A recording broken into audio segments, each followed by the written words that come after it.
Oke, saya mulai ya. Bismillahirrahmanirrahim. Assalamualaikum warahmatullahi wabarakatuh. Waalaikumsalam warahmatullahi wabarakatuh. Selamat siang, pagi menjelang siang lah. Jam 2 ini sebenarnya ya. Oke.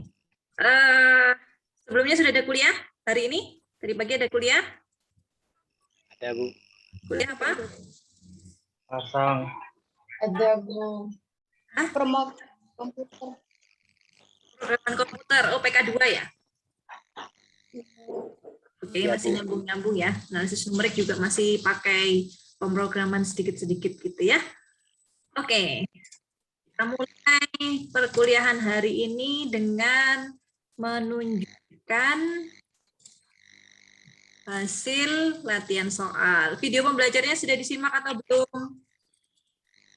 Sudah, Bu. Sudah. Sudah, Bu. Latihan soalnya sudah mengerjakan semua ya? Sudah, Bu. Sudah, Bu. Oke, ini adalah hasilnya. Oke, coba saya lihat sebentar. Oke, Adriana saya ini ya, saya mute ya. Nanti kalau mau menjawab di sendiri, biar tidak mengganggu teman yang lain. Oke, jadi ini adalah hasil latihan soal. Nggak susah toh soal-soal latihan soalnya? Susah atau enggak? Lupa, Bu. Sudah minggu kemarin ya. Ya, lebih mereview kalkulus ya. Masih ngitung-ngitung tentang limit, tentang barisan gitu ya. Saya memang ingin mereview itu. Jadi setidaknya kalau bisa menghitung, oke, berarti masih ingat lah materi-materi di kalkulus. Dan memang tidak boleh dilupakan ya. Karena materinya akan terus dipakai sekalipun nanti sudah di tahun-tahun akhir waktu mengerjakan TA atau skripsi gitu ya. Nah, ini adalah hasilnya yang tertinggi. Oke, banyak yang 90. Bagus ini kelas ini. Ada yang 100 tidak? Oke, enggak. Jadi tertinggi ada di 90. Ahmad Rozikin, salah satu berarti ya, 90 itu ya. Nah, Adiansyah, kamu di mana? Kenapa kok begitu ya? Oke. Jadi ada Ahmad Rozikin, ada 90 lagi tadi atasnya ada itu mana ya? Di 90. Nurul Setia Wulandari 90 juga, Muhammad Sabit juga 90. Novi Hardianti, Tata Sutravia, kemudian Talia Ayunda, Lutfi Hadi, ya 90 semua. Oke, dan yang terkecilnya ada di 40 ya, 40. Nikmatul Aziza ada, Nikmatul Aziza? Hadir Zoom? Nikmatul Aziza? Oke. Kemudian belum hadir mungkin ya. Oke, masih sholat duha ya. Kita husnuzon aja. Ivan Maurobi, ada Ivan Maurobi? Oke, ada juga. Oh, ini ada yang 30. Maulana Agil, Yuliarso, ada? Oke, nggak hadir juga ya. Padahal saya ingin tahu maksudnya kenapa begini, apakah masalahnya di teknis gitu ya? Misalkan, Bu, waktu mau saya ngerjakan itu tiba-tiba close sendiri apa gimana gitu loh. Saya hanya ingin tahu kenapa begitu gitu, kenapa dapatnya segini atau memang belum paham materinya gitu. Atau dapat soal yang sulit mungkin karena soalnya saya random ya. Jadi bisa jadi dapat kombinasi soal yang sulit juga bisa. Kemudian oke, ini ada Goutsah Kolida ada? Ada, Bu. Ya, ini kenapa dapat 30? Itu, Bu. Kan kalau caranya itu insya Allah saya bisa, saya paham. Tapi mungkin kena apa soal yang sulit itu. Oh, karena soal yang sulit. Soal yang sulit, jadi ngitungnya susah gitu ya. Ini coba sih contoh, saya lihat satu. Oh, ini deret geometri gitu ya, nggak terlalu susah harusnya.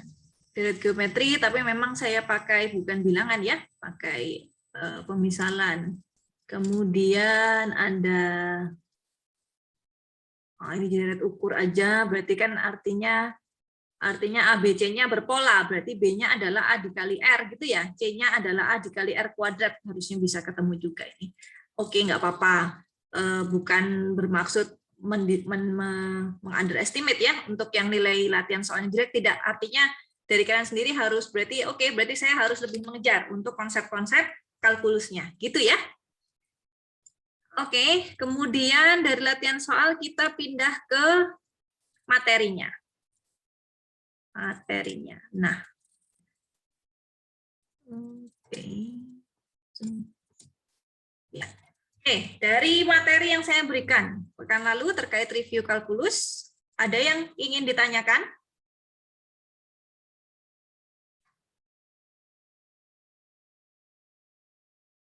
Novi, mau bertanya Novi? Novi Hardianti? Enggak, Bu. Belum ada. Oh, belum ada. Lutfi Hadi, ada yang mau ditanyakan? Oke, Belum ada, Bu. belum diem-dieman begini itu berarti sudah paham ya. Latihan soal sudah ada yang mengerjakan? Saya belum, Bu. Belum, Bu. Bu, Belum ya? izin bertanya, Bu. Mungkin Ya. saya kurang paham di sini loh, Bu. Di Gareth Taylor itu seperti apa, Bu? Kira-kira. Mungkin bisa. Gareth Taylor. Oke, kita ke slide yang Gareth Taylor. Berapa ya? Saya juga lupa.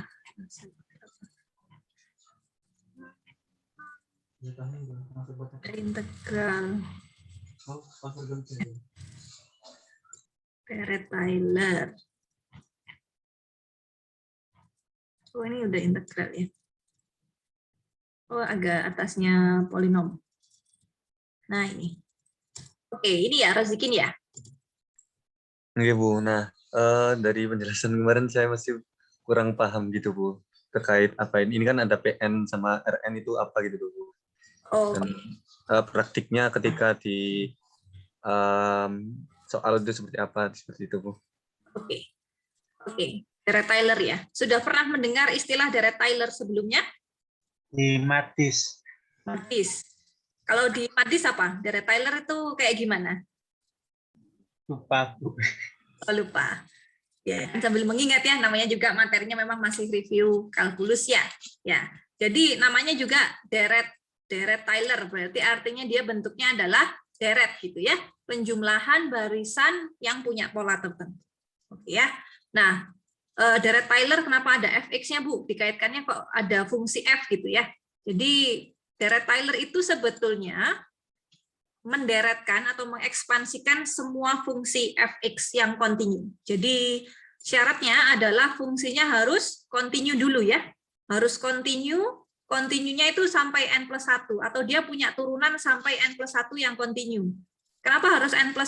Karena nanti saya mau menghitung sampai saya akan menggunakan turunan ke n-nya, sampai turunan ke n, turunan ke-1, ke-2, ke-3, ke-4 sampai ke n. Sehingga dia harus anggota dari fungsi-fungsi yang bisa diturunkan sampai n+1 kali gitu ya. Sebut saja bisa diturunkannya tidak harus di seluruh bilangan real, kita sebut saja bisa diturunkan di interval A, B gitu. Lalu misalkan saya punya x0 yang elemen dari A, B, maka saya bisa mencari ekspansi dari fungsi f tadi, fungsi f ini dengan Gareth Taylor. Nah, Gareth Taylor bentuknya khusus gitu ya, namanya juga dinamain khusus, pasti ada bentuk yang khusus. Bentuk khususnya adalah seperti ini. Jadi turunannya sampai turunan ke K, x min x0 pangkatnya pangkat K, dan pembaginya adalah K faktorial, gitu ya. Kenapa ada P dan ada R, Bu? P ini adalah polinom Taylor-nya. R ini adalah, R itu dari residual sebetulnya. Jadi yang tidak kita ekspansikan. Jadi gampangannya begini, polinom Taylor itu kan mendekati si fungsi fx. Jadi bukan sama persis, ekuivalen persis, tidak. Jadi px ini hanya mendekati, ya kalau saya tuliskan tuh dia pakai begini harusnya. Nah, agar sama persis ini sisanya harus dihitung gitu. Jadi ibaratnya Rn ini adalah error dari perhitungan kalau kita menghampiri suatu fungsi fx dengan deret polinomial. Oke, cukup jelas sampai sini? Cukup jelas, Mas Zikin, sampai sini?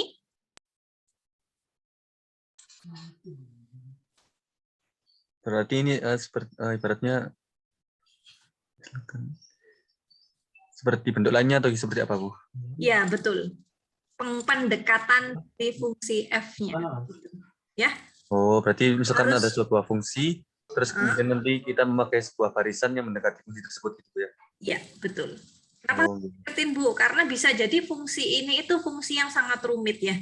Jadi bisa jadi dia cos X per sin X atau ya fungsinya bentuknya lebih rumit lah. Jadi kalau kita dekati dengan menggunakan polinomnya akan lebih mudah untuk digambar misalkan, untuk dihitung gitu.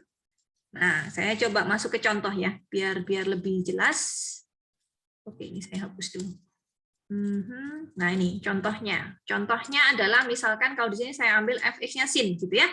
Fx-nya sin. Sin ini kan fungsi kontinu ya. Fungsi kontinu tapi fungsi transenden. Dia tidak berbentuk polinomial. Nah, saya bisa menuliskan sin x dalam bentuk polinomial. Ya. Nah, jadi tujuannya kita mendaratkan si fx sama dengan sin x ini adalah biar kita bisa menemukan fungsi yang hampiran atau fungsi hampiran ya, polinom Taylor atau polinom yang bisa menghampiri si sin x. Nah, namanya hampiran itu pasti ada titik hampirannya gitu. Titik pendekatannya mau di sekitar mana? Kalau titik pendekatan kita di sekitar x0 sama dengan 0, nah kita bisa dapat polinom Taylor-nya begini. Gitu ya. Misalkan ini contohnya saya mau menghitung polinom atau deret Taylor-nya sampai derajat ke-9. Coba ini saya zoom, saya mana ya? Nah, saya hapus dulu. Oke. Jadi sekarang fungsi fx saya kan sin x ya. Sin x saya mau sampai derajat 9. Artinya fx ini saya turunin sampai 9 kali. Fx-nya adalah sin x ya. Yang fungsi biasa, fungsi belum diturunkan. Turunan pertama sin apa? Ayo, turunan pertama sin. Cos X, betul Elia. Cos X, lalu turunan kedua dari cos X, turunan dari cos X, turunan dari cos X, Men sin X. men sin X, betul ya. Ini tadi siapa? Meira ya? Nggak muncul ya, Meira ya. Men sin X, lalu turunannya dari men sin X, Min cos X. men cos X, ya. Nah, kemudian jangan lupa dievaluasi. Jadi setiap turunan ini kita evaluasi di pusatnya, di pusat hampirannya, yaitu di X0 sama dengan 0. Sin 0, 0. Cos 0, 1, ya kan? Min sin 0, 0. Min cos 0, min 1, dan seterusnya. Karena saya mau sampai derajat 9, saya turunkannya sampai ke 9-nya, sampai turunan ke 9. Jadi sin X saya turunkan 9 kali gitu ya. 1, 2, 3, 4, 5, dan seterusnya sampai turunan ke 9. Dan saya evaluasi juga. Nah, sekarang, oke. Saya zoom ya, biar lebih jelas. Oke. Nah, sekarang, deret Taylor PNX bentuknya gimana? F 0 ditambah F aksen 0 di X min 0 gitu ya, per 1 faktorial. Ingat ya, bahwa di sininya harus sama. Ini turunan pertama, berarti pangkatnya juga pangkat 1 di sini, pembaginya adalah 1 faktorial gitu ya. Kemudian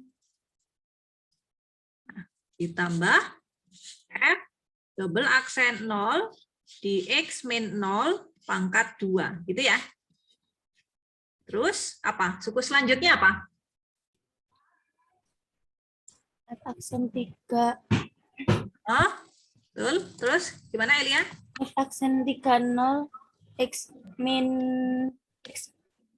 0 kuadrat. Aksen 3 per 3 faktorial. X min 0 pangkat 3 per 3 faktorial. Nah, gitu ya.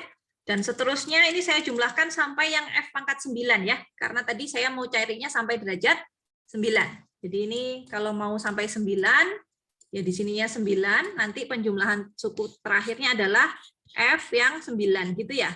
F0, X min 0 pangkat 9 per 9 faktorial. Ini dan seterusnya. Nah, dari hasil evaluasi yang sebelumnya, yang di sini, ini kita butuh ini. Kenapa kok butuh? Ya nanti karena disubstitusi ke sini ya. Jadi F0, 0. Nah, ini nanti tinggal diisikan ke sini. Ini saya pindah ke sini. Kalau saya minimize,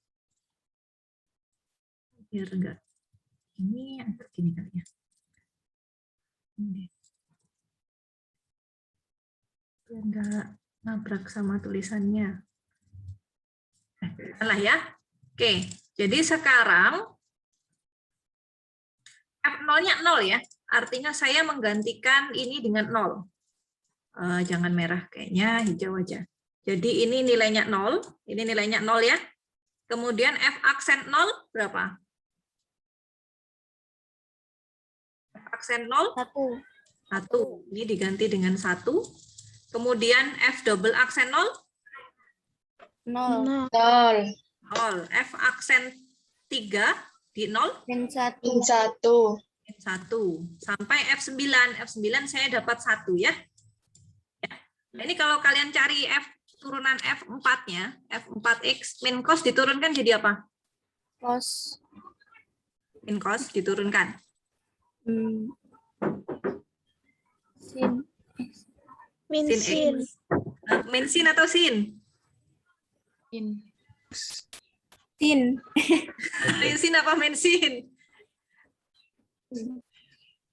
Min Sin. turunkan. Sin ya. Cos diturunkan sin, kalau cos diturunkan jadi positif ya. Sin X. Oke, berarti F pangkat 4 0-nya jadi kalau sin 0 nilainya 0 ya. Jadi yang perhatikan bahwa ada pola. Polanya apa? Ketika dievaluasi di turunan pangkat genap, jadi 2, 4, 6, 8, itu kalian akan menemukan nilai 0 evaluasinya.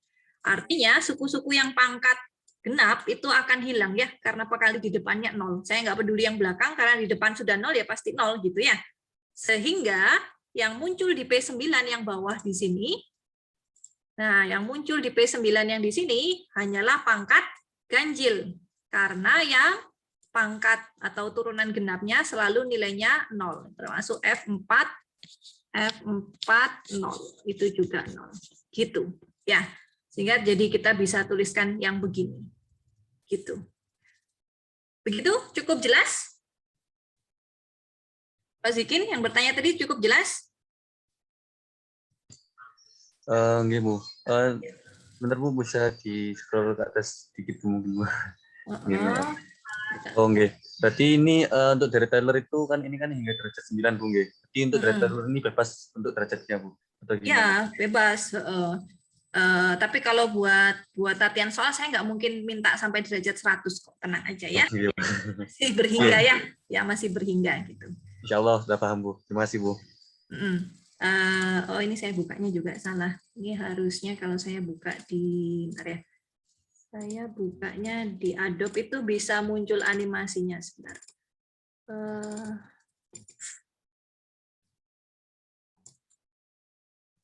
Di sini.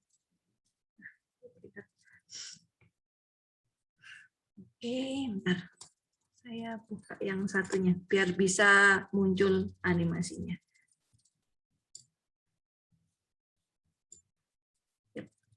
Sudah nampak ya yang ini? Oke. Nah, jadi apa sih Bu bedanya kalau saya mendekati pakai polinom derajat 1, derajat 2, derajat 3, derajat 4, dan seterusnya gitu ya? Mungkin akan muncul pertanyaan begitu. Nah, ini saya Ctrl L. Nah, layar saya terlihat? Bisa dilihat? Bisa. Bisa, Bu. Jadi, ini ya, ini adalah polinom kita. Ini adalah sin X. Sin X yang saya plot di min setengah sampai min 1,5 sampai 1,5. Ini yang hijau. Ya, yang hijau ini yang hijau ini adalah sin X. Nah, yang ini merah, ini adalah deret Tyler. Jadi plot dari deret Tyler sampai derajat pertama. Jadi saya hanya memplot yang ini. Y sama dengan X atau Fx sama dengan X. Jadinya begini. Ya. Betul ya? Si polinom deret Tyler ini atau ya polinom Tyler ini bisa menghampiri kurva sin X di X sama dengan 0 dengan cukup bagus. Tetapi ketika lebih jauh dari nilai 0, dari X sama dengan 0, terlihat bahwa errornya semakin besar. Ya. Kemudian, kalau saya tambahkan, saya gunakan perhitungan selanjutnya. Nah, ini yang hijau, kayak buta warna ya, biru disebut hijau. hijau laut. Salah, biru laut. Nah ini yang biru ini adalah polinom Tyler sampai order ketiga. Jadi yang saya plot itu, yang biru, ini adalah ini sampai ini. Itu. Jadi fx sama dengan x min x pangkat 3 per 3 faktorial. Jadilah yang biru. Kemudian kalau saya lanjutkan lagi, nah ini agak nggak kelihatan ya. Warnanya dia hampir hampir berhimpit sekali nih. Ini yang persis menindih si garis hijau. Nah, ini adalah sampai polinom pangkat 5. Ini pangkat 5. Gitu. Kalau diteruskan lagi ya bisa saja. Nah, ini akan lebih, ini pangkat 5 aja sudah cukup bagus ya, apalagi pangkat 7 sampai pangkat 9. Nah, jadi tujuannya dari Tyler itu menghampiri si fungsi ini, fungsi bisa jadi bukan fungsi polinom, kita hampiri dengan fungsi polinomial. Nah, tergantung maunya polinom yang seperti apa, apakah order 1, apakah order 2, derajat 2 gitu ya, apakah order 3, order 4, order 5 dan seterusnya. Itu ya. Oke, ada yang mau ditanyakan lagi? Ada yang mau bertanya?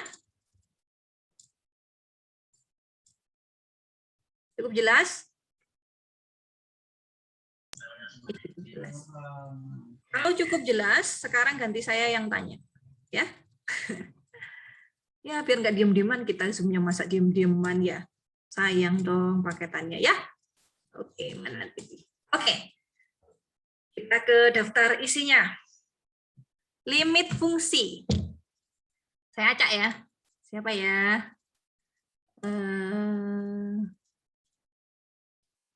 Ivan Maurobi. Bantu saya mendefinisikan limit fungsi dengan definisi formal. Sebut saja limit fungsinya, limit yang ingin saya definisikan bentuknya begini. Limit X menuju X0 untuk Fx sama dengan L. Oke, Ivan Maurobi, coba definisikan ini secara formal.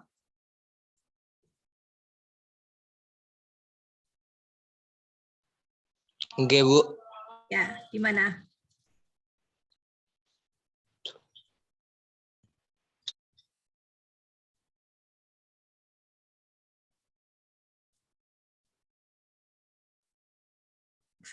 Terus dia menghilang. Gimana Ivan?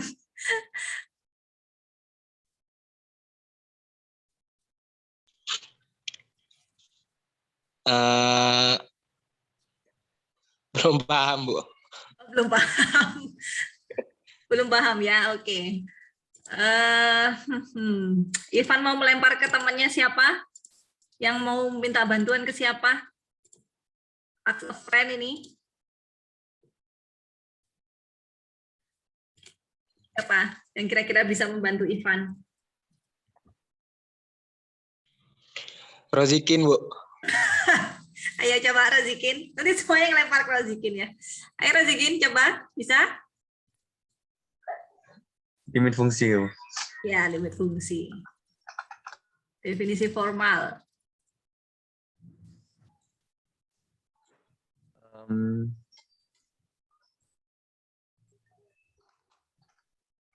Limit fungsi itu untuk limit fx x mendekati x0 itu akan bernilai L.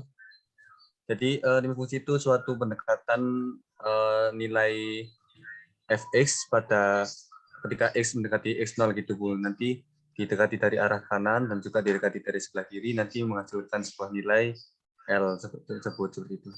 Oke, itu secara teknis. Itu interpretasi secara teknis. Yang saya mau adalah definisi formalnya.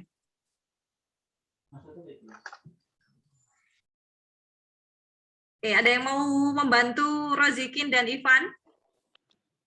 Saya mencoba menjawab, Bu ya. Ya, coba nih Mah.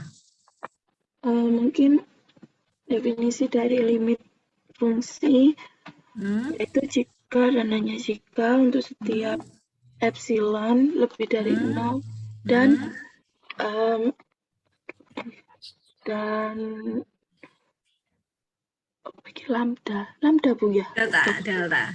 Ya, delta lebih dari 0 sedemikian untuk 0 kurang dari X dikurangi X0 kurang dari lambda, lagi, delta Bu.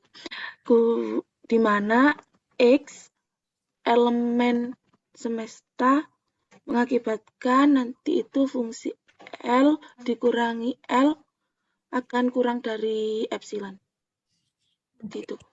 Ini tadi deltanya apa? Untuk setiap epsilon positif, gimana tadi?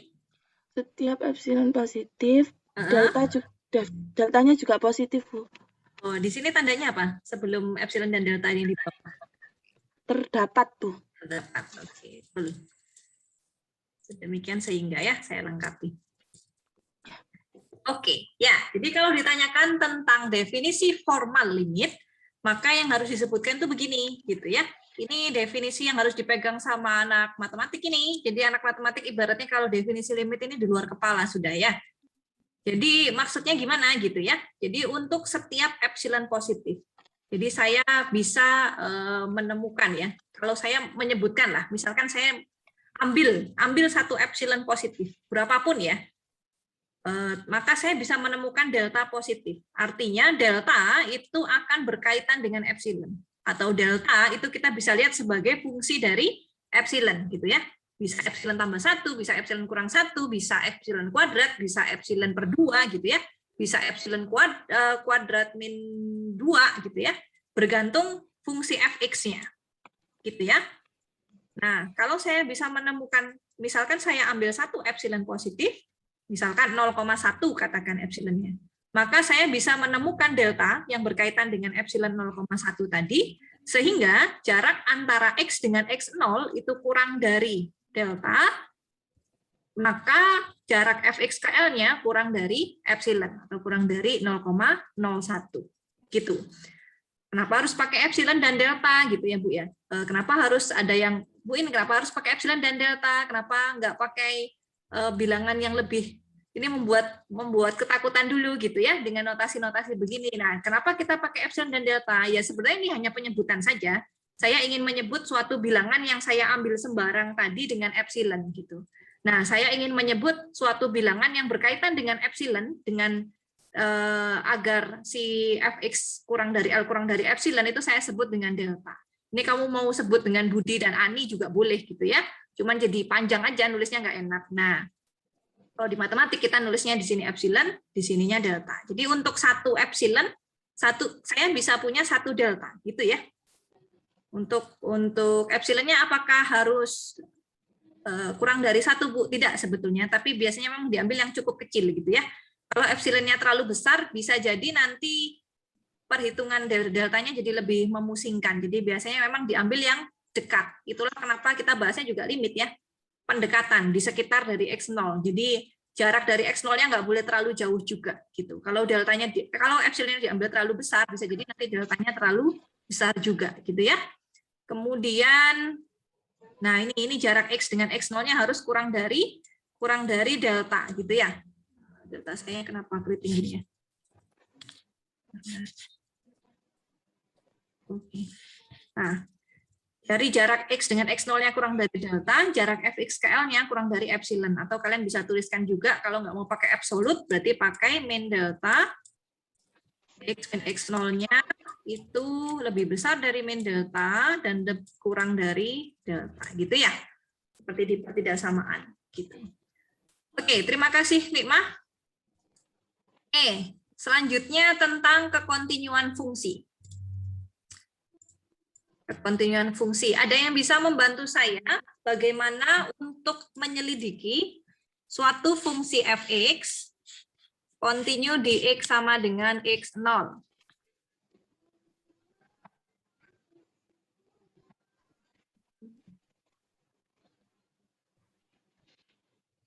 Oke. Karena nggak ada yang menjawab, jadi saya aja yang nunjuk ya. Fitri Novita.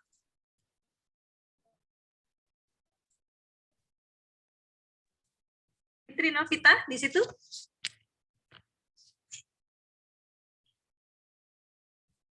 Fitri? Fitri? Ya, coba. Bagaimana fx itu continue di x sama dengan x0?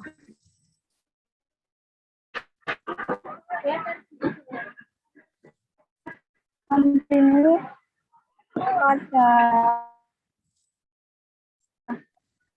X sama kita dan hanya kita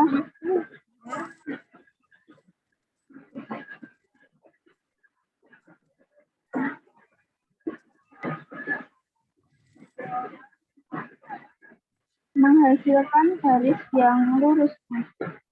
Garis yang lurus. Untung bukan lurus ya. Siratul mustaqim jadinya. Bukan ya? Bukan garis yang lurus. Oke, ada yang bisa membantu Fitri? Ahmad Hilmi? Saya, Bu. Siapa ini? Aziz. Yuk, gimana Aziz? Saya mau nyoba ya, Bu. Kalau limit yang fungsi itu jika kita cari limit kanan dan limit kirinya itu hasilnya sama, maka fungsi itu continue di titik X sama dengan 0. Oke. X sama dengan S0. Limit kiri X, limit kiri sama dengan limit kanan, gitu ya Aziz ya? Ya. Oke. Sudah, ini saja? Ya. Oke. Oke, jadi kalau yang ini belum tepat. Jadi ketika limit kiri sama dengan limit kanan, ini artinya dia punya nilai limit di X sama dengan X0. Bukan berarti dia continue. Jadi kalau saya punya fungsi begini, lalu di sininya bolong gitu ya. Tidak terdefinisi maksudnya bolong itu. Maka ini limit kiri sama limit kanannya masih nilainya sama, tetapi di titik X sama dengan ini, X sama dengan X0 ini dia tidak continue ini. Gitu, ya. Berarti definisi ini adalah definisi yang ini, ya. Itu adalah untuk kalau dia punya limit, artinya limit kiri harus sama dengan limit kanan. Kalau continue, maka dia harus continue kiri dan continue kanan, ya. Nah, artinya continue kiri dan continue kanan itu seperti apa? Berarti kalau itu ditambah itu apa namanya? Harus nilai apa, mempunyai nilai gitu, Bu. Mempunyai nilai di X, Di X sama 0. Ya, X sama dengan X0. Jadi nilai limitnya ini harus sama dengan, mana ini sama dengannya saya tulis di bawah ya. Nggak pas, nggak cukup. Ini sama dengan F X0, gitu ya. Jadi nilai limit kiri harus sama dengan Fx0, nilai limit kanan juga harus sama dengan Fx0. Nah, kalau begini, misalkan saya dapat suatu fungsi di mana limit kirinya sama dengan Fx0, tetapi limit kanannya X0 positif Fx ini tidak sama dengan Fx0. Apa yang bisa disimpulkan?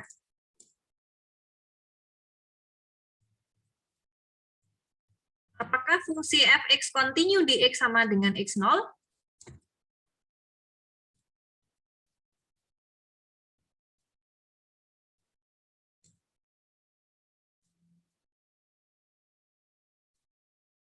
Tidak. Tidak. Karena dia continue kiri, tetapi tidak continue kanan, gitu ya. Nah, ini yang kiri dia continue, tetapi yang kanan nggak continue ya. Artinya dia nggak continue, kita mau continue itu kiri dan kanan gitu. Nggak bingung jadi cari nilainya di titik X0. Gitu ya. Jadi kalau kekontinuan fungsi yang harus dicek apa? Yang harus dicek yang pertama adalah nilai limitnya ada. Di titik X sama dengan X0 gitu ya. Nilai limit di sini itu ada. Kemudian ini jadi nilai limit X menuju X0. Untuk Fx ini ada, biasanya kita tulis saja L besar gitu ya, limit itu dari L besar, jadi L besar. Dan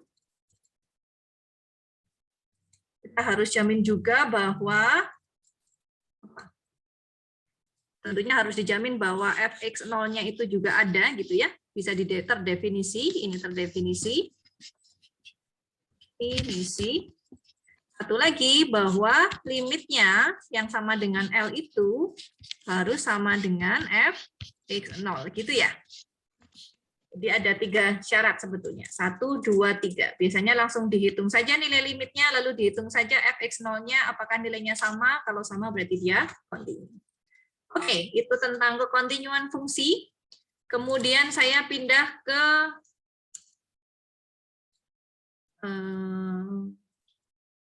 limit fungsi, limit barisan, oke lah. Fungsi diferensiabel. Oke, continue diferensiabel aja. Bisa berikan saya satu contoh fungsi yang kontinu tetapi tidak diferensiabel. Coba ke Novita Putri. Ya, Bu. Ya, berikan saya satu contoh fungsi yang dia adalah fungsi kontinu tetapi tidak diferensiabel.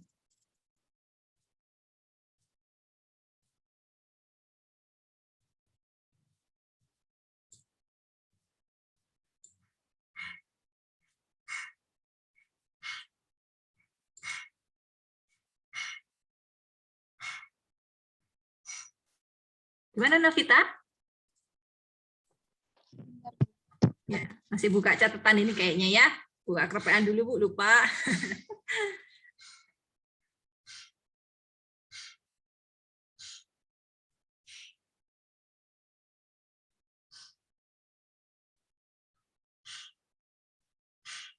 Oke, mungkin ada yang bisa membantu Novita atau Novita mau meminta bantuan ke temannya?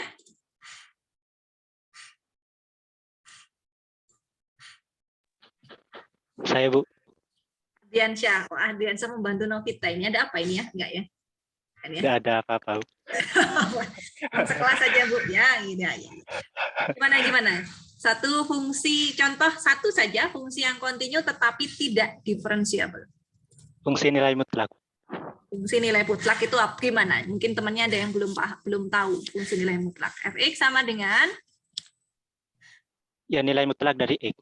nilai mutlak absolut ya, absolut dari Iya, absolut. Mau ambil domainnya apa? X-nya di rentang berapa sampai berapa?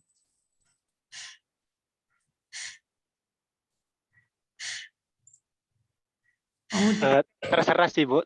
Tetapi untuk semua X kan kontinu. Ya terserah. Oke. Anggap aja min 1 dan 1. Saya ambil min 1 sampai 1 gitu ya. Ya, Oke. ya. Jadi ini tidak diferensiabelnya di titik X sama dengan berapa, Ardiansyah? 0, Bu. 0. Kenapa tidak diferensiabel di 0? Karena saat limit kirinya itu mendekati 0 itu nilainya itu mengikuti yang kiri, Bu. Sedangkan untuk limit kanannya itu mengikuti yang kanan. Turunannya. Ya, turunannya ya, bukan limitnya. Ya. Limitnya dia Ya, turunannya, Bu. Ya, betul. Jadi ini adalah plot dari fungsi absolut ya. Jadi kalau saya ambil fungsi absolut, kalau sebelah kiri X-nya negatif, artinya kita punya Y-nya kan juga positif ya. Saya ambil yang kanan pun punya Y yang positif. Ini mungkin gambar saya nggak terlalu cantik ya. Harusnya ini simetris gitu ya. Simetris kiri dan simetris kanan. Yang sebelah kiri ini adalah Y sama dengan min X, yang sebelah kanan adalah Y sama dengan X. Nah, dia continue. Kenapa? Karena kalau untuk menggambar ini, saya nggak perlu ngangkat pena. Ya sudah, saya goreskan saja pena saya, seret gitu ya, tanpa diangkat sampai ke sana gitu ya. Tetapi tidak diferensiabel. Kenapa tidak diferensiabel? Karena untuk yang ini, yang merah ini, untuk titik yang di sini, di 0, turunan kirinya itu nilainya negatif 1, sedangkan turunan kanannya itu nilainya 1. Artinya ketika di 0 di sini, dia tidak bisa menentukan ya, apakah dia ikut turunan kiri atau turunan kanan. Karena kalau dari kiri, didekati itu turunannya min 1. Kalau dari kanan, turunannya 1. Artinya dia tidak tahu arah turunannya yang kemana. Sehingga di titik X sama dengan 0, fungsi fx absolut X ini tidak punya turunan. Artinya dia tidak diferensiabel di titik X sama dengan 0. Beda cerita kalau domainnya, kenapa tadi saya tanya domainnya di mana Ardiansyah? Nah itu karena kalau saya ceritakan di domain yang berbeda, bisa jadi dapat fungsi yang kontinu dan diferensiabel. Misal ya, Saya ganti domainnya ini bukan min 1 sampai 1, tapi saya ganti 0 sampai 1 ya. Maka saya akan punya bentuk kurvanya itu begini ya. Begini, 0 sampai 1 gitu ya. Nah, di sepanjang 0 sampai 1 ini turunannya dia selalu 1, selalu positif. Artinya dia selalu punya turunan. Jadi fungsi ini adalah fungsi continue dan diferensiabel di selang 0 sampai 1. Gitu ya. Jadi untuk menentukan suatu fungsi continue, suatu fungsi diferensiabel atau tidak harus ditentukan juga daerah yang kita bicarakan gitu. Batasan masalah atau daerah pembicaraannya kita ngomonginnya di mana? Kalau ngomongin di sini, oh dia continue diferensiabel, tapi kalau saya perpanjang X-nya min 1 sampai 1, maka dia tidak continue diferensiabel. Kenapa? Karena ada satu titik yang membuat fungsi ini tidak diferensiabel, yaitu X sama dengan 0. Gitu ya. Oke, sip. Terus satu lagi. Ini enggak saya tulis di daftar isi, tapi saya jelaskan di materi. Ada yang bisa membantu saya menjelaskan tentang teorema nilai antara?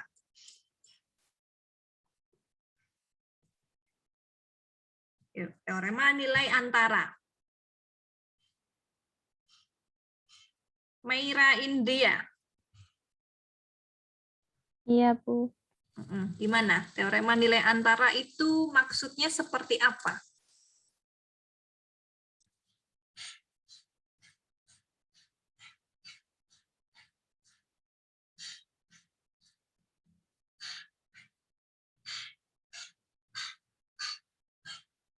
Nggak bermaksud apa-apa, Bu, teoremanya, Bu. Jangan disalahin, Bu. Oke, ada yang mau bantu, Meira?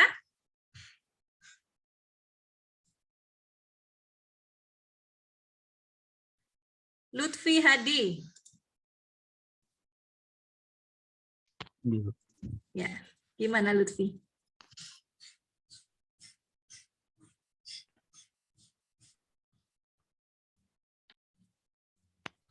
Artinya itu Bu, nilai antara itu apabila terdapat sebarang nilai antara FA dan FB. Jadi misalkan F adalah anggota nilai dari nilai bentuk A dan B, dan terdapat nilai L. L itu sebagai nilai sebarang nilai antara FA dan FB, Bu. Jadi ada ini, kalau saya punya L gitu ya, antara begini ya, maunya ya, tadi ya. Begini, artinya apa? Artinya terdapat bilangan antara A dan B. Ada C di antara A dan B. Kenapa sih C ini? Kenapa, Bu? Ya, C-nya apa kaitan bilangan antara A dan B dengan L? C-nya Ya, tinggal sedikit lagi. Betul sudah. belum. Ya, Maksud Ibu, maksud dari ya, nilai C itu sebagai apa gitu ya, Bu? Iya, kaitan L sama C apa? Kaitan. L-nya harus fungsi dari C gitu ya? Oh iya, fungsinya.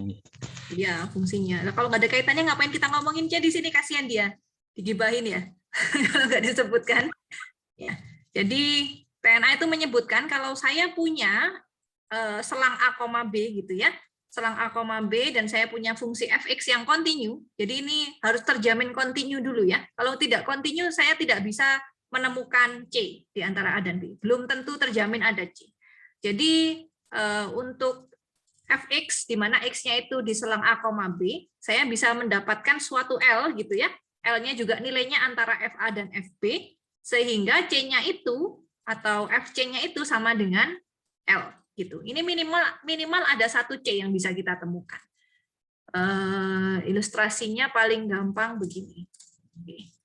Saya bentuk begini, gitu ya. Nah, ini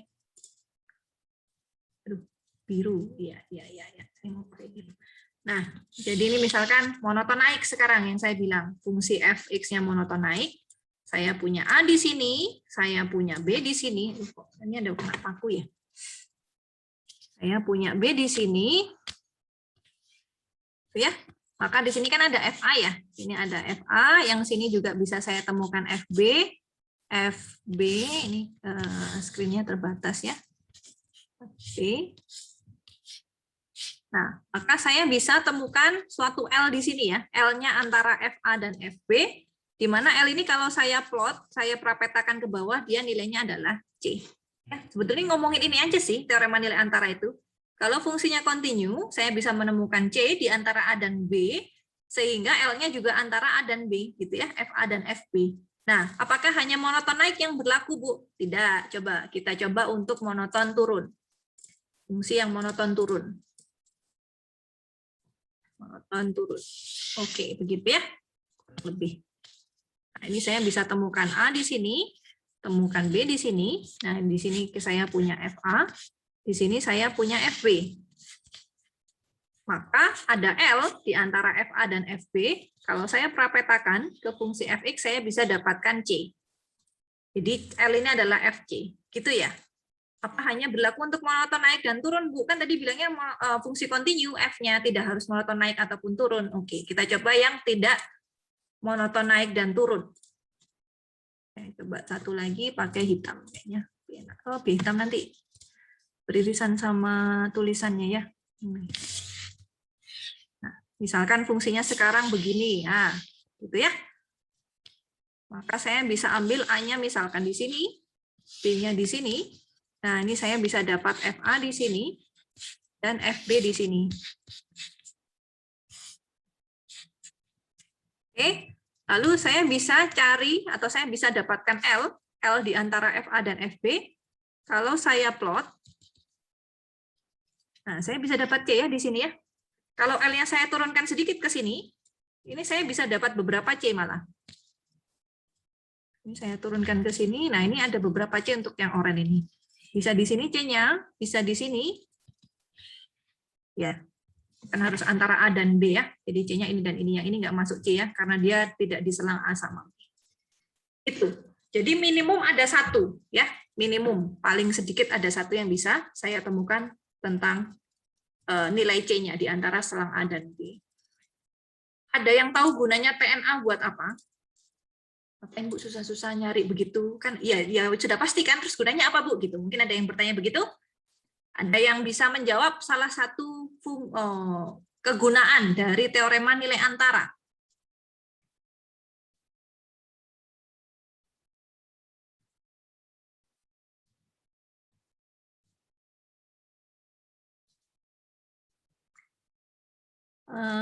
Talia Ayunda.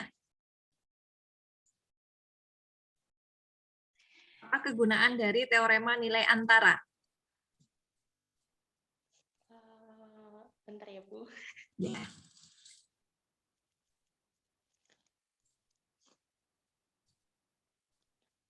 Mungkin kalau dari yang grafik-grafik tadi tuh ngebantu kita untuk kayak apa sih Bu, memastikan keberadaan suatu nilai terhadap satu fungsi gitu, Bu? Iya, betul. Itu bisa juga. Jadi saya bisa kasarkan kalau fungsinya f continue, maka saya bisa menemukan suatu nilai C di selang A sama B, gitu ya. Bahwa ada eksis nih, C-nya eksis gitu ya. Oke, bagus, sudah mencoba menjawab, itu saya sudah happy ya. Jadi kalau di kelas saya nggak harus takut jawab ya, jawab-jawab saja. Yang penting ya jawab aja, namanya orang bertanya kan butuh jawaban gitu ya. Salah nggak apa-apa, karena namanya proses belajar ya begitu. Pasti kadang salah, kadang ya kalau sudah betul ya berarti kita lanjut gitu ya. Oke, misalkan ini, plotnya saya pakai fungsinya begini. Nah, motong, biasanya itu yang dipakai. Saya suka pakai fungsi monoton naik ya. Jadi secara nggak langsung itu tersugestinya berarti sesuatu harus meningkat, tidak menurun gitu ya. Kalau monoton turun kan jadinya bahaya ya. Oke, nah di sini misalkan A-nya saya ambil di sini ya, A-nya di sini, B-nya di sini. Nilai FA negatif atau positif? FA. Nilainya FA positif atau negatif? Negatif. Negatif. FA-nya negatif. FB-nya? Positif. Dengan teorema nilai antara, saya bisa pastikan misalkan saya ambil L-nya sama dengan 0 ya. L-nya sama dengan 0 kan berarti di sumbu X ini ya. L yang sama dengan 0, saya bisa jamin ada C di sini. Betul ya? C di antara A dan B, sehingga L-nya sama dengan 0, atau FC-nya sama dengan 0. Nah, ini salah satu kegunaan dari teorema nilai antara. Jadi, sebetulnya bisa jadi kita tidak menemukan persis nilai C ini berapa, tetapi kita bisa tahu, oke, dia berada di selang sekian dan sekian, gitu.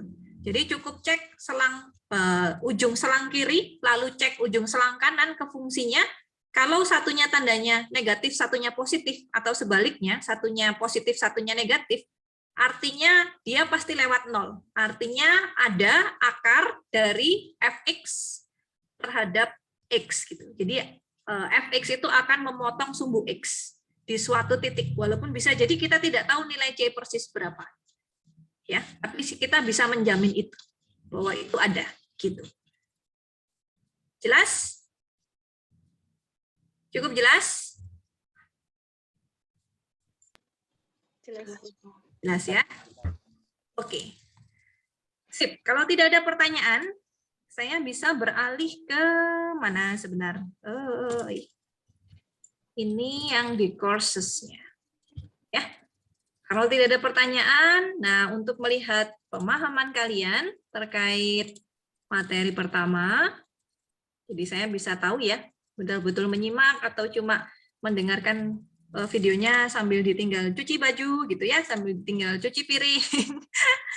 Nah, ini. Jadi di topik pertama, itu di bagian bawah, di sini ada post-test materi pekan ke-1. Post-test ini ada 11 pertanyaan. Saya tunjukkan sedikit. Saya intipkan ya. 11 pertanyaan review. Nah, di sini ada 11 pertanyaan. Ini tinggal dipilih saja gitu ya. Misalkan ini atau ini yang betul, misalkan ini ya. Nah, ini jangan khawatir kalau epsilon kurang dari 0, ini maksudnya epsilonnya 1 ya.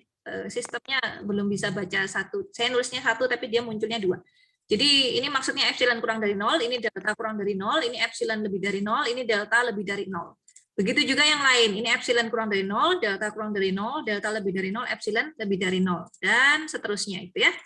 Nah, ini tidak terlalu sulit saya rasa, karena beberapa soal juga pilihan ganda ya. Pilihan ganda menguji konsep kalian. Nah, gitu ya. Tapi tiap anak bisa jadi dapat kombinasi soal yang berbeda, karena ada beberapa kombinasi yang saya gunakan di post-test kali ini ya. Jadi bisa dipilih gitu ya, dipilih. Ada beberapa soal yang bertipe jawabannya lebih dari 1. Jadi kalau petunjuknya adalah select one or more, artinya Anda boleh memilih lebih dari 1. Sedangkan kalau tulisannya adalah select one, berarti cukup pilih 1 saja. Oke, 1 yang benar dari soalnya. Nah, ini saya intip-intipkan sedikit. Nah, ini menghitung bla bla bla, ada sedikit menghitung. Jadi saya rasa tidak sulit. Waktunya saya setting 1 jam. Ya. Jadi soal ini sebetulnya sudah saya buka aksesnya dari jam 9 tadi, dan otomatis akan tertutup di akhir perkuliahan ya. Akhir perkuliahan kita itu di jam 11, bentar, saya betul nggak men-settingnya? 11.20 ya.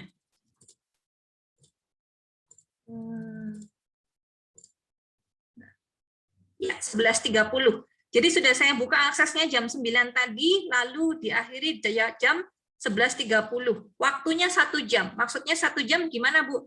Misalkan pertemuan Zoom ini sekarang sudah 9.56 ya. Misalkan saya akhiri di jam 9.55, berarti jam 10 sudah bisa mulai mengerjakan. Ketika sudah terbuka kuisnya, maka pengerjaannya adalah 1 jam setelah terbuka. Jadi kalau kalian mengerjakan jam 10, jam 11 secara otomatis kuis itu akan tertutup, gitu ya. Misalkan saya nggak bisa jam 10, Bu, saya ngerjakannya bisa 10.30 atau setengah 11. Setengah 11 artinya ketika mengerjakan dia akan tertutup di jam 12, gitu ya. Bu, saya bisa mengerjakannya baru jam 11. Oh, itu tidak ada tambahan waktu ya. Jadi kalau baru bisa mengerjakan jam 11 ya sudah, berarti waktunya tinggal 30 menit yang tersisa. Itu. Cukup jelas? Jelas. Jelas. Jadi bisa dikerjakan post testnya. Kalau tidak ada pertanyaan, kita beralih saja ke e-learning, gitu ya. Untuk pertemuan, ya ada yang mau tanya, Goutsah? Bu, itu kalau keluar sendiri karena waktunya habis, itu nilainya udah terekap, Bu? Iya, tersimpan otomatis. Oh ya, Jadi nggak usah khawatir, saya setting ketika terbuka lalu sudah terisi, dia otomatis men-save gitu ya. Jadi dia ada beberapa, nggak tahu sesuai dengan sistemnya, jadi dia akan men-save setelah dikerjakan gitu. Saya settingnya begitu. Ya, jadi jangan khawatir ya. Gitu ya. Oke. Dan untuk materi pekan depan, videonya sudah saya cantumkan di e-learning topik kedua, termasuk materinya, bisa disimak nanti saja setelah mengerjakan post testnya. Butuh kira-kira setengah jam saja, 36 menit saya rasa, 36 menit untuk menyimak materi untuk pekan depan. Gitu. Itu ya? Oke. Jadi, betul tidak ada pertanyaan lagi? Sudah? Clear semua? Insya Allah sudah. Oke, ya sudah. Kalau begitu kita beralih ke e-learning. Saya akhiri untuk pertemuan Zoom-nya. Semoga lancar ya mengerjakan post testnya. Jadi saya bisa menilai pemahaman kalian di materi pertama. Lalu materinya juga bisa menjadi ilmu yang bermanfaat dan barokah untuk kalian semua ya. Amin. Saya akhiri pertemuan Zoom-nya. Silakan berpindah ke e-learning. Boleh dikerjakan mulai jam 10 boleh, atau dikerjakan paling maksimal atau paling lambat berarti mulai mengerjakannya jam 10.30 ya, biar waktunya 1 jam maksimum kepake gitu ya. Kalau begitu, Assalamualaikum warahmatullahi wabarakatuh. Waalaikumsalam warahmatullahi wabarakatuh. Terima kasih, Bu. Ya.